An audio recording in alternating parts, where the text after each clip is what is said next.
Us and dogs, and playing around with physiology as opposed to forcing a restrictive diet on them. I really think that it's important that we don't um, force the issue of depriving them of food. When you feel like you're hungry and you are deprived of food, it just makes you hungrier and want to eat even more. And it creates the psychological perception of scarcity in your mind.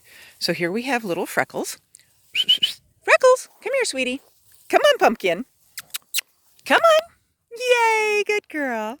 And as you can see, Freckles is a cute little dumpling. Good girl. Good girl. With a little bit of a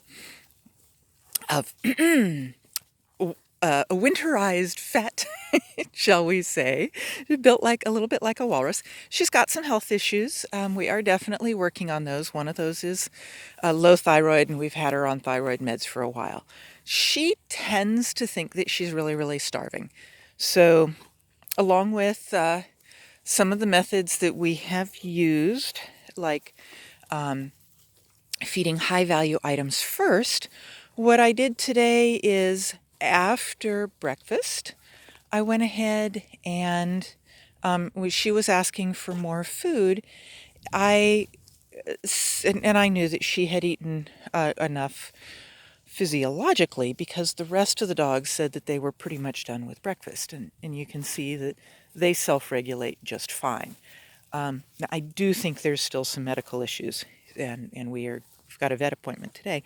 But so instead of feeding her more this morning, until she felt sated, I said, let's go for a walk instead. And you can see that she is happily, and she's the bouncy one down there,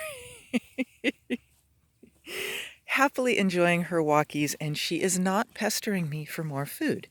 So I would suggest that, so one of the things that we know physiologically is that exercise depresses the GI um, blood flow to the GI system and stuff like that. Now, you want to be careful. This is why they tell you not to go swimming right after meals and stuff like that. You don't want to do too much exercise because you don't want that food getting stuck in there and not moving through and stuff like that. And, you don't want to cramp up your muscles or anything like that.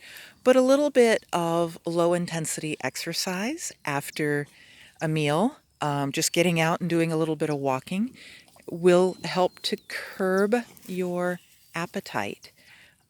So, what I'm hoping to do here is basically shrink the size of her stomach a little bit, shrink a little bit of that desperate feelings of hunger by, at an appropriate time after a meal, getting her out here for a little bit of fun and to think of something else besides food.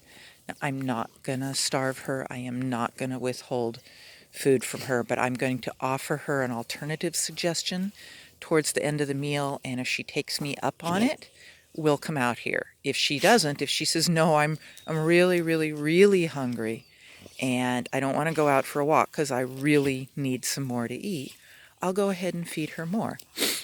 But so far, she says, getting out here into the grass and hunting these little voles and moles and things like that is way more important than having second breakfast. So, here you go. Happiness